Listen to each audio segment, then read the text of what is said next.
is here. On my left is Dr. Mr. MBajiorgu, who came from University of Nigeria, Nsukka, Department of Theatre and Film Studies. Dr. Ayokunle, Omobowale, who is from the Department of Sociology, Faculty of Social Sciences, here at the University of Ibadan. And of course, Mrs. Shadiat, Shuaib, who is from the Department of Performing Arts, University of Ilorin. We are going to start with Mr. MBajiorgu.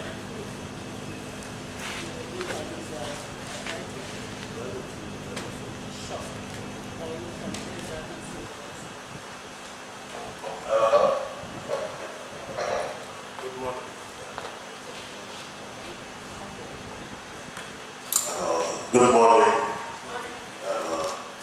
I am presenting a paper titled Solecism and the Quest for Creative and Participatory Audience in Nigeria, Lessons from Minimalists and Soloists.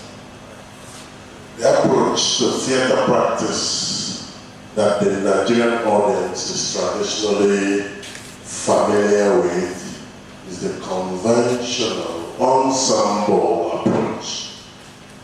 An approach to theater practice that entails collaboration of so many actors in the production. The researcher has also observed that Nigerians are reluctant to familiarize themselves with new radical approaches like the one-man or one-person performance approach. This is because they are not conversant with such approach to theater. Thus, their inability to appreciate the solo form and cope with its extraneous demand and challenges on them as both audience and participants at the same time. For Nigerians, what could be considered at all as a fairly familiar form of one-man show is the loosely connected variety of jokes by comedians called stand-up comedy. Because stand-up comedy has been endorsed by corporate organizations and multinationals in Nigeria, they have endorsed it not because it is a highly rated art, but more because of its ability to elicit laughter and induce a sense of comfort and relaxation to the body and mind that is stressed and tensed up. While justifiably accepting stand-up comedy as antidote to stress and tension, they have totally ignored the real solo form because it is psychologically and intellectually demanding. And because stand-up comedy has gained acceptance among big sponsors, some Nigerians erroneously believe that it is the only form of one-man show in Nigeria. This assumption is expected because stand-up comedy is the only solo brand that we see not just at major national events, but also in most Nigerian television solo features. The real solo dramatic form with exponents like Tunji Let MBajiorgu,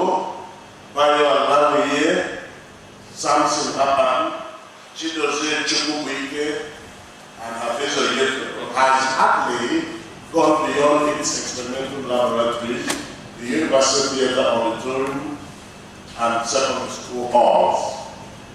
This paper course reviews the discourses by notable minimalists and soloists on the role and place of the audience in solo performance. This detailed review is carried out with the following objectives.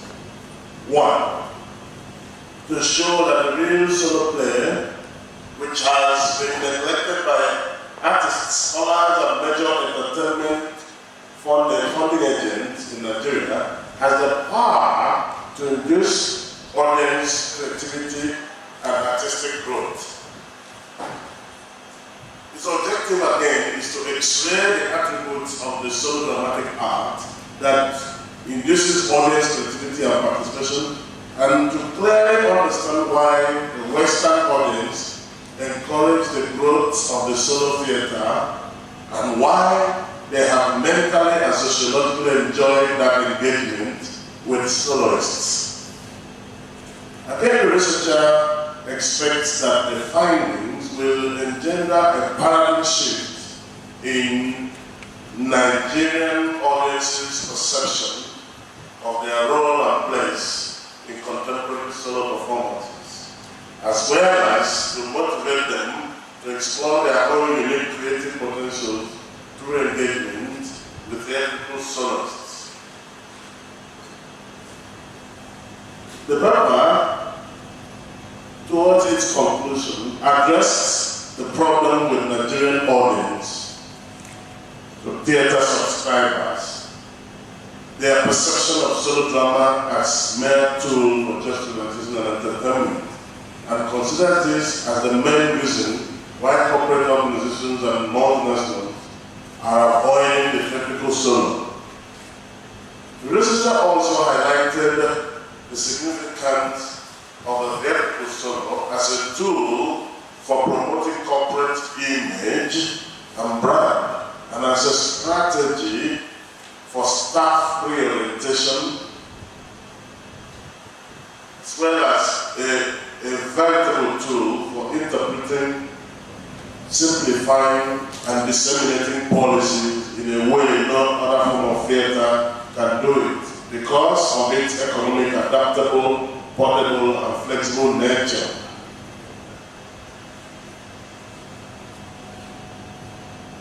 In studying audience in the solo performance engagement, this paper highlighted the following: the symbiotic relationship between the soloist and his audience.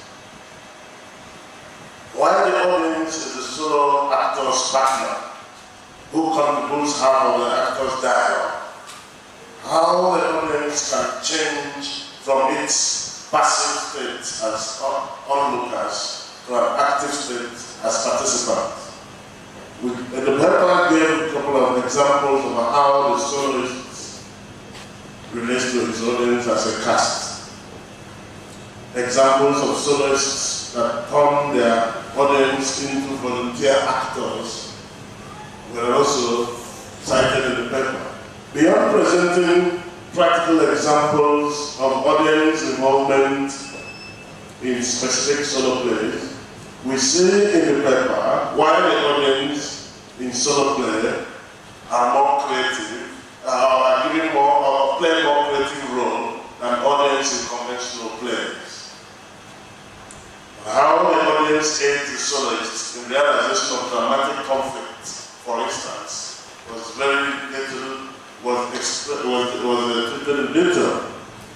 And the kind of solo material that can captivate and enrapture the audience attention and interest.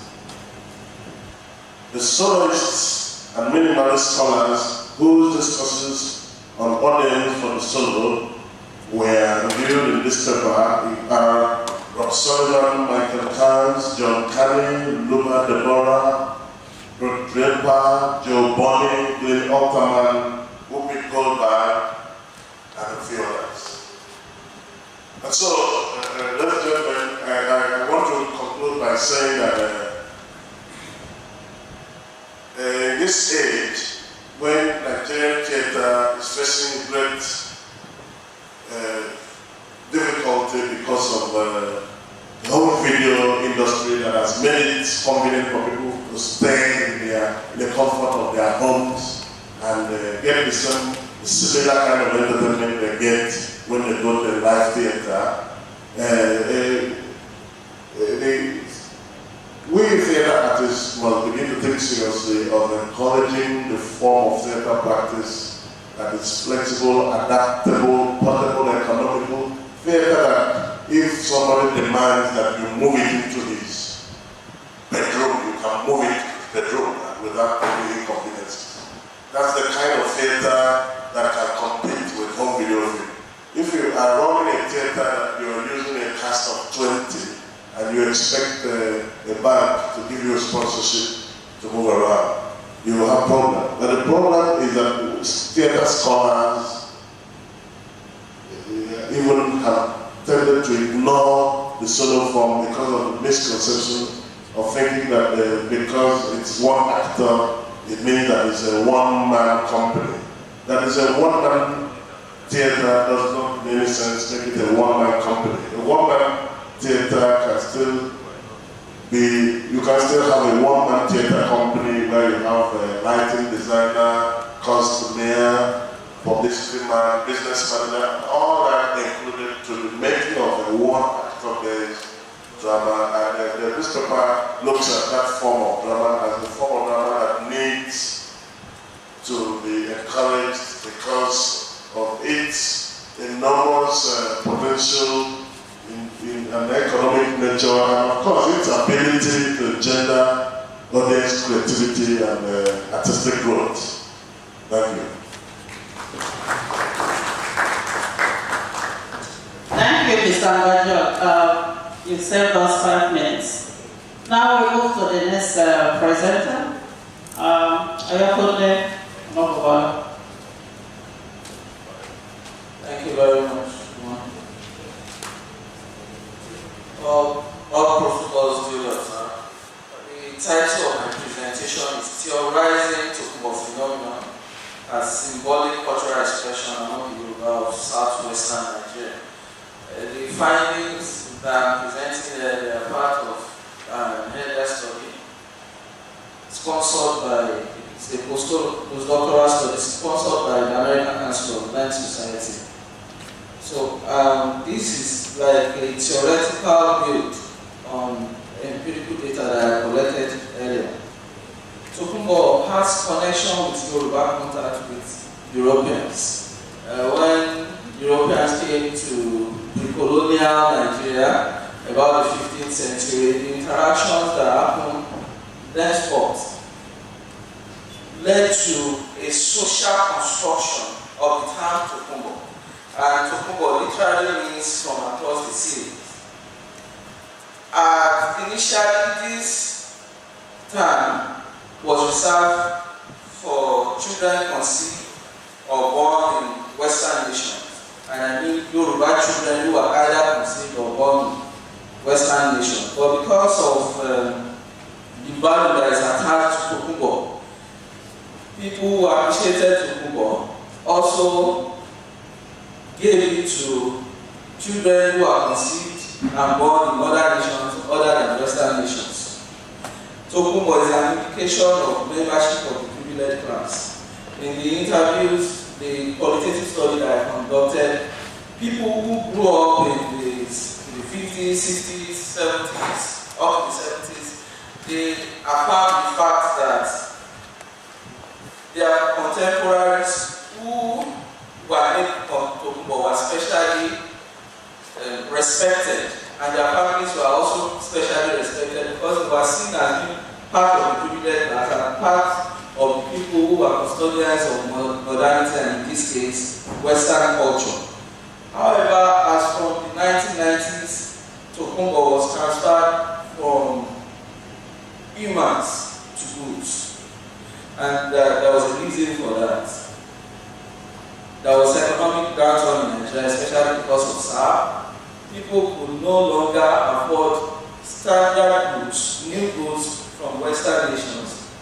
And so attention was drawn to China and other Asian nations. It was at this time that terms like Taiwan were popularized, and a lot of the goods that came from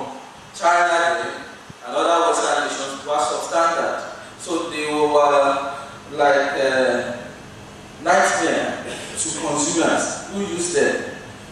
But by early 1990s, some people who were quite creative and innovative started importing Tokunbo engines, Tokunbo vehicles, and other spare parts in huge volumes. And unlike the substandard goods that will last for just a while and collapse, these Tokunbo goods, even though they were second-hand, even though they have been used in the West, the people that used them still believe that they were good enough.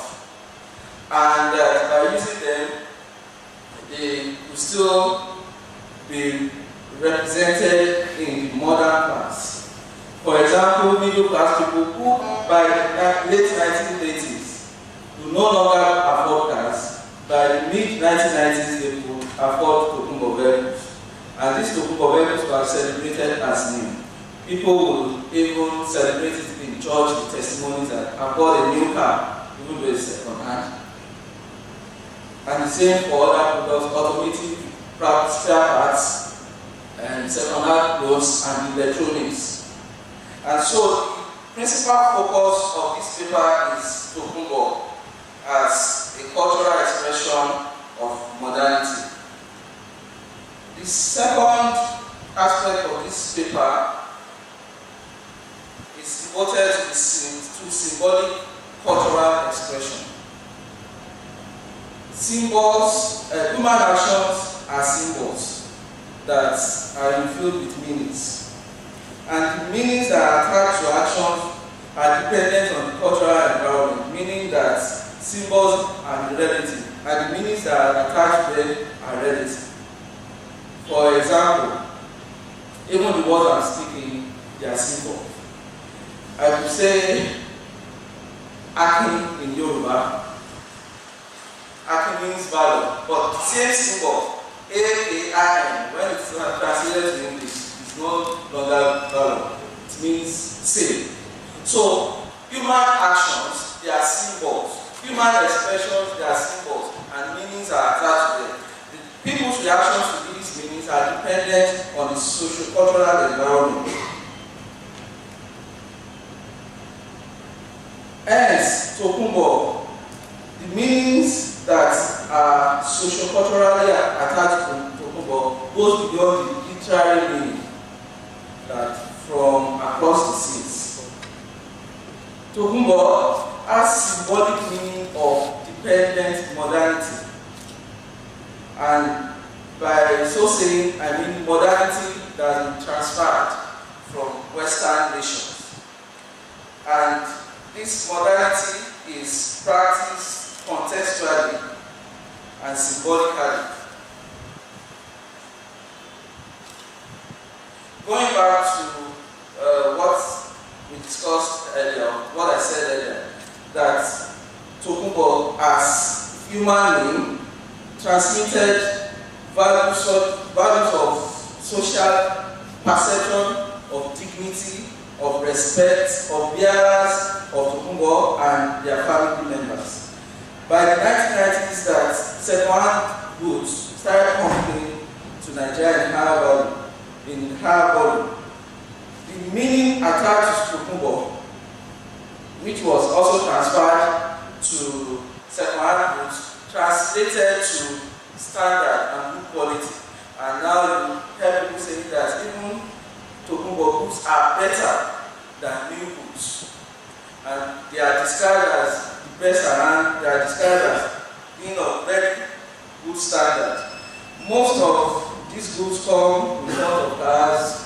In Nigeria, a lot of people ride Tokunbo cars. I ride one as well.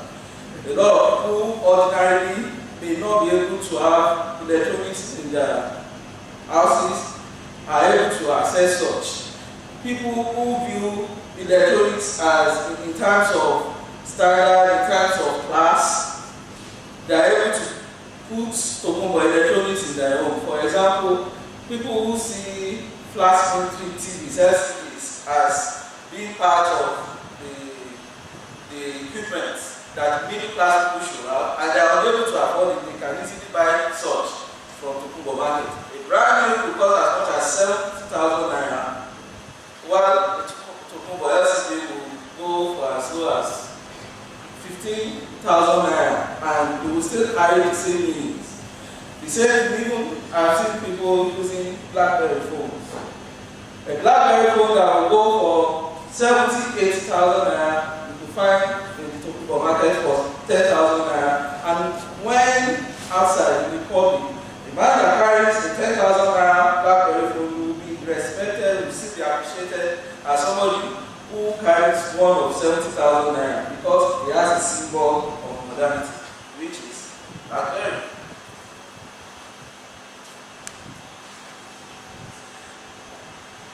However, there is something we need to understand about these second-hand vehicles are not degraded in the first instance.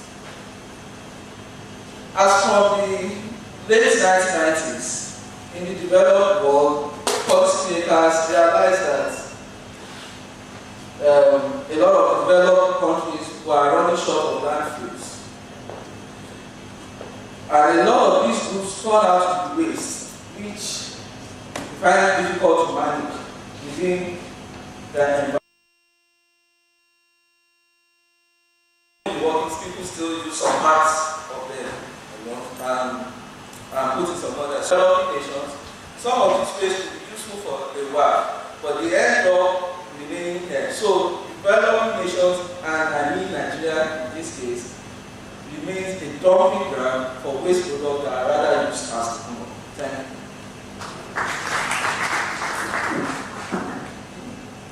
Thank you, Mr. Omobowale. We're going to hear the last speaker because up till now we've not, the two last expected speakers have not arrived. So we're going to hear from Mrs. Shadiat Shuaib on advancing theatre costume records. All protocol is observed. Just like the title implies, advancing theatre costume and makeup as agents of cultural transmission and rejuvenation. The trust of this paper is to protect costume and makeup in the theatre as veritable tools of theatre aesthetics by bringing to light the cultural transmission embedded in them, as well as the areas of cultural rejuvenation to the audience. This is because in a human society, the arts of costume and makeup are universal phenomena that are conceived by robots in 1974 to be almost as old as man. This is because every society in the world, as in one way or the other, decorates, exposes, covers the human body to convey some social, cultural, political, or religious realities from one person to the other in the society. From the anthropological perspective, it is recorded in theatre history that the early man used the act of disguise via tattoos, scarification, body painting to disguise himself while trying to meet up with his primal necessity of hunting for food. Over time, the socialization of these two arts has actually evolved from the society more than what we experience today in the role portrayal, occupation, identity, and beautification. How we consider this? Then the first thing that comes to mind is, apart from the society, why are we considering costume and makeup? In the theatrical parlance, costume and makeup is more magnified. This is because every society is subsumed in the culture of its people. Theatre and culture have become environmental phenomena. The nexus between culture and theatre is likely transportational. While culture generates codes on which the people behavioral pattern is anchored, theatre provides a vehicle with which the codes are passed from one generation to the other. These are replicated in religious, ritual enactments, festival performances, initiation ceremonies, storytelling sessions, masquerade displays, and so on.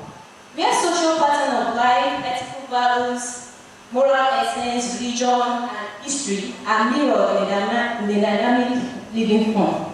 To this end, Musa in 2004 submits that culture is theater and theater is culture, because all cultural activities are essentially theatrical, and most of these theatrical events are moments of cultural enactment. Going by this, costume and makeup in the theatrical balance are interrelated because they are primarily used for actors' characterization. According to Ode, costume are clothes that are worn on stage for the personification of assigned roles in the dramatic production. Be they personal clothes or ordinary apparels, they are called costume because once on stage, they cease to act as such personal belongings. They are part and parcel of the entire performance, and therefore, they contribute to the interpretation and understanding of the performance. Makeup, on the other hand, in the theatrical balance, is conceived by Erin to mean the practice of painting, enhancing, or altering the face, the hair, and the body of the actor with cosmetics and plastic materials and other substances. These are collective terms for material used in making up. Makeup can then be referred to as anything applied on the face and other parts of the body with the aim of enhancing beauty or affecting appearance. Makeup is the vital element in creating the total appearance of an actor in the theater to help give the primary view of age, health, and vitality of the characters. When considering the theatrical interpretation of costume and makeup, it is necessary to consider how they evolve to become cultural elements that are used for cultural transmission and rejuvenation. To actually highlight this, we made use of Koso by Duro to showcase how costume and makeup are used within the context of a study.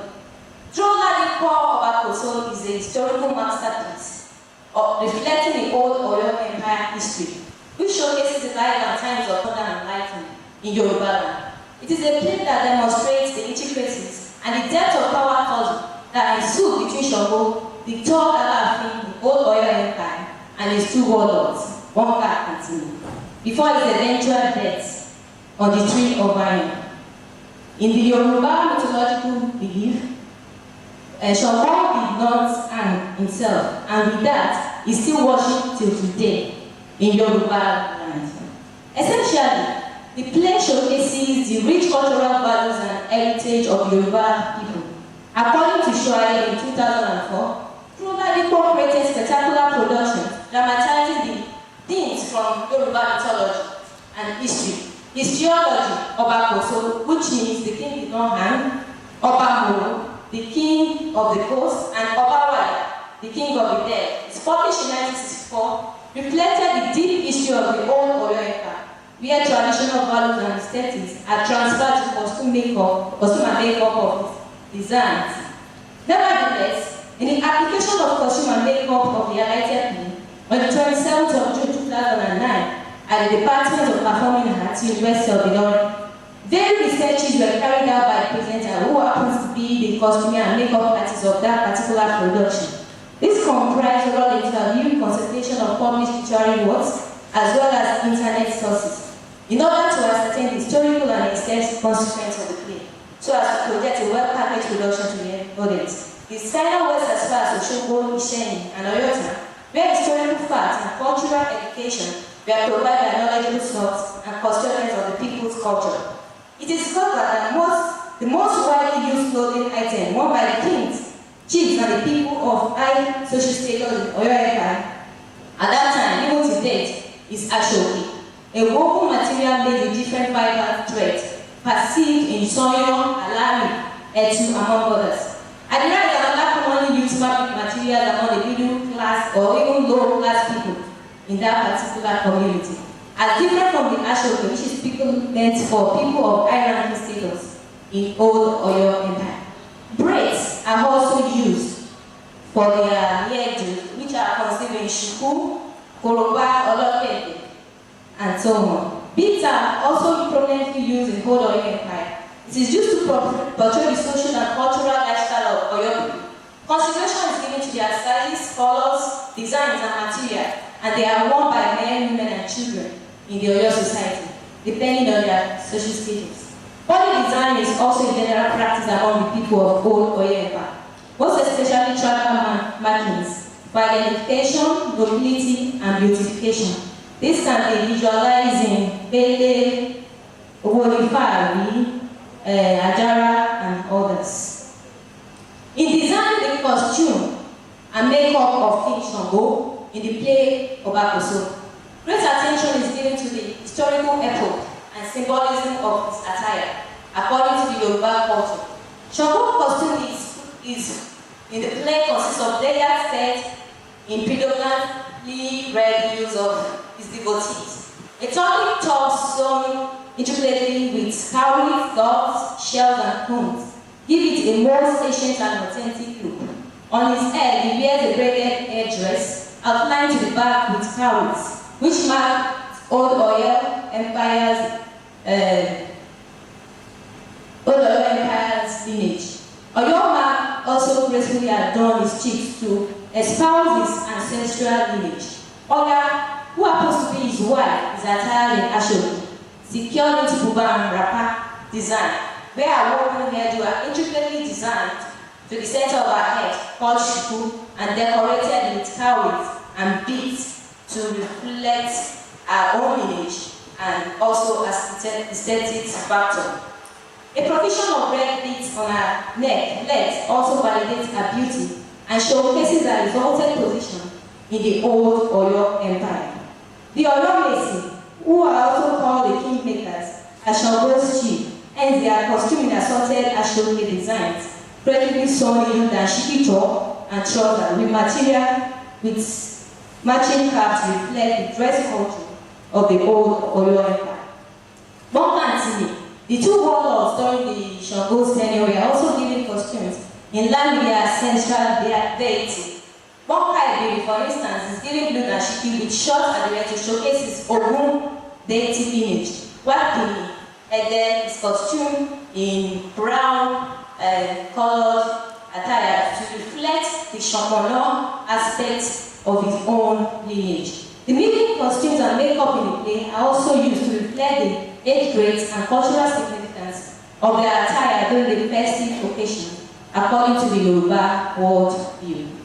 Conclusively, please, I will seek your indulgence to show the visuals now. Okay. Figure one showcases Shango in his angry mood while being pacified by his servants. Figure 2 also shows Shango and Hoya in celebration scene with the people of Oyo. Oyo maidens dressed in blue and white ashoke are seen in figure 3. Bonka and his warriors are seen in brown and red designed top and shorts to reflect the warrior essence of the performance. Other warriors are dressed in navy blue and red, tan and dye in the figure 5. Timia Bonka are seen in victory dance with their costume in figure 6. Conclusively, the whole essence of this paper is to highlight the costume and makeup as two potent theatrical engagements by exposing Duro and Koso as case study. It is discovered that costume and makeup are veritable tools of promotion of the people's culture, where costume and makeup have been used to situate the play not only in Nigeria but in Oyo State among the Yoruba speaking people, therefore protecting and promoting as well as exhibiting the attributes of the people, historical legacy, and artistic practices to the world. Thank you.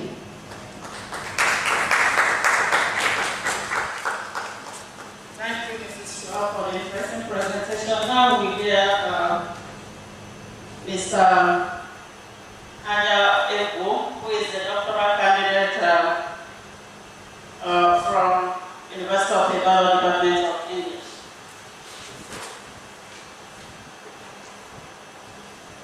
Good morning, ladies and gentlemen. Please, my paper is being made ready, so the research is ongoing. I will discuss what we are doing. I believe that your responses will also help to make the work better. I will read from the abstract. If you have a booklet on page 48. The title of the paper is Of My Lessons, Indigenous Performances and the African Drama. Some scholars hold African indigenous performances with suspect, as they argue that since the performances lack the basic elements, namely linear plot, elaborate speech, developed character, scenery, and others, by which the West usually isolates the drama genre. That is because our indigenous performances lack these elements. The West, and of course even African critics who trail their theories, also say that these performances are not drama. And of course, we know that the whole essence of such theorizing is to convince us to believe that the drama tradition or the drama program is alien to the African sensibility. They want to make us believe that in Africa, we don't have what actually could be called drama. But we know that some scholars also are critical, contested this position and have tried to argue that indigenous African performances are drama in their own right. I agree with them. And of course, the position that this group of scholars hold is that the primary element of drama is mimesis. And the performances we see all around, whether it's ritual or other secular ceremonial performances, have this element, that is the element of mimesis. Therefore, they are qualified to be called drama. However, so far, it doesn't appear that the type of mimesis that actually isolates or defines African indigenous performances have been explored. That is what this paper is trying to do. We are hinging on the Aristotelian and Platonic theories of mimesis to actually argue, number one, if we go by Platonic theory of mimesis, which actually we believe defines African drama, the assumption that indigenous African performances are not drama is unnecessary. And of course, if we understand the Aristotelian scheme or mimetic scheme, we will also see that it is also necessary to use it or to use that paradigm to judge African indigenous performances.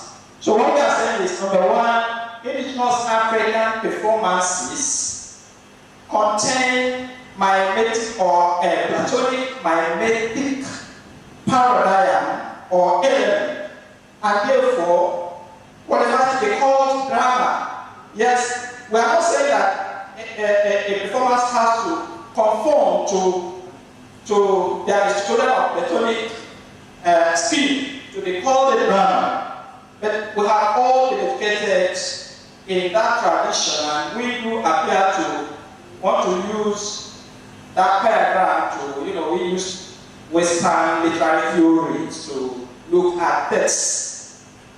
So we cannot, it's difficult to escape from making reference to them. So what we are just trying to say here is that from antiquity, drama has always been defined by the underpinning mimetic scheme. And over the years, the mimetic scheme appears to have, progressed along the Platonic and the Aristotelian. These two divides so far have been followed. So when we look at them closely, we see that indigenous African performance, the kind of mindedness that define indigenous African performances are entitled, or I say entitled with the Platonic scheme. Now, Plato defined mindedness in terms of copying nature. And unfortunately, anyway, scholars over the years many scholars have mistaken this theory and ascribed it to Aristotle. As we said, Aristotle's definition of mindedness is different from this Platonic.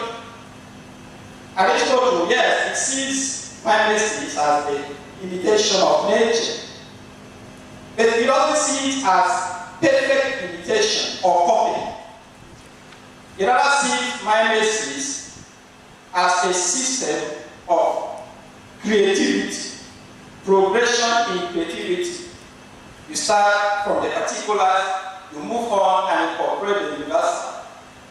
As a matter of fact, when as it affects grammar, he uses it to define grammar as written, the written play, not as performed, a process of creating, weaving words together to come up with a well-formed and a whole dramatic text. And his mimetic program does not cohere with the natural, the naturalistic in literature.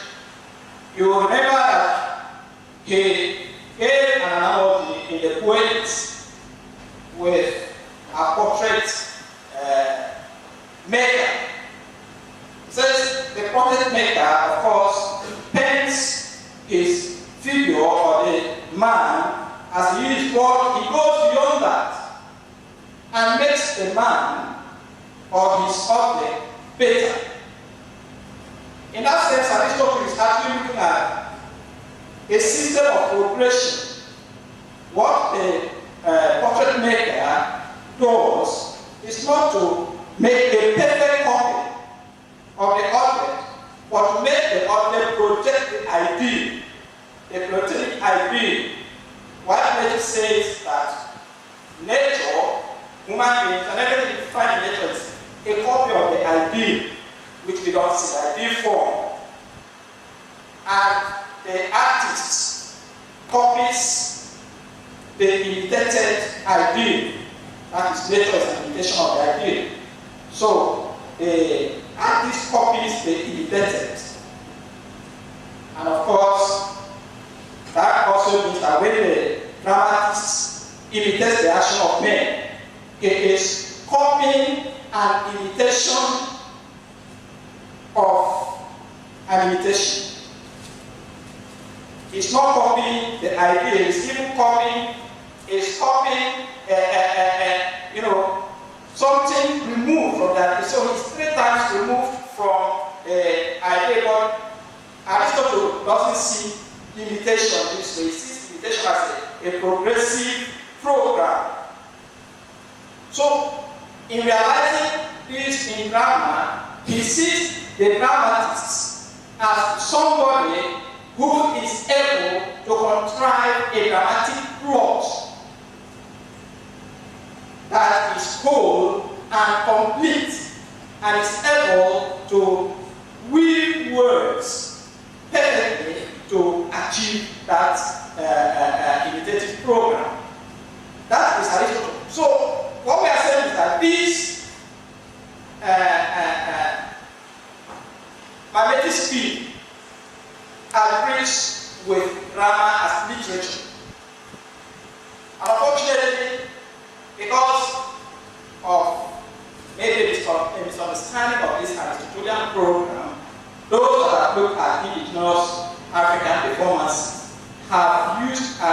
Sokoto's scheme of literary grammar to, assess indigenous African performers which are actually and fully performative. And so when you do that, you will definitely run into a problem. So that is a problem the school we call the evolutionist school, has run into everywhere and the rest, because they don't know that Aristotle is actually grappling with literary grammar in its scheme of imitation. They apply that to look at indigenous African performances and seem to miss the point. But the Aristotelian mind basis is actually copying nature as it is. So what the indigenous performer does is actually to, not really copy or adhering to that theory because he doesn't know about it. It is because within him the idea of grammar is there. Of course, Aristotle himself realized that Aristotle is a living cry of actions and conduct, of people, which is rich in various emotions and which depicts different situations. This will relate to actions of men good, bad, and indifferent. A living cry of the exploits of gods, demons, kings, as well as householders in this world. Whatever is that is called drama. And when human nature, with its joys and sorrows, is depicted by means of representation through gestures and the like, it is called drama. And this perfectly defines African indigenous performances. Now, we said we're going to demonstrate with certain festival performances, the Elma Festival performance of Goro Lende and the Agoro Goro. Then we have the report. I will just talk briefly with the report of what is popularly known as war dance. The war dance is actually, performed in my part of the country in the Cross River Igbo area of eastern Nigeria. The report is this dance you see somebody carrying a kind of what do I call it? A tray with human heads. So, if you have seen that dance, unfortunately we didn't bring it today. If you see that dance, you see the dancer carries the human heads, about 3 of them, and then he dances with the vibration of the breath and shaking the body. So, when that dance is done, you see at the time he shakes his head. What that actually is imitating is the human body when the head is severed. If you cut off a human head from a living body, a human being, and you leave the headless body, you see the leg will be shaking like this, and the chest will be vibrating. That is actually what is imitated. Now, in those days when wars were rife, when wars were rife, people were encouraged, of course, people went to war, villages went to war. So, the way to prove yourself as a man was to be able to get human heads. So when people went for human head hunting and cut off human head, that was exactly what they saw at that time. So that drama actually is an imitation, a mind basis of what happens to the headless body. When the head is together, what happens to the headless body? What you see, the head, the vibration, and the jacking of the leg when the head is there. And when you look at our indigenous African performances, you see each of them has one idea and overlying metaphysical or even concrete ideas that they are imitating. And that is how we can begin to look at indigenous African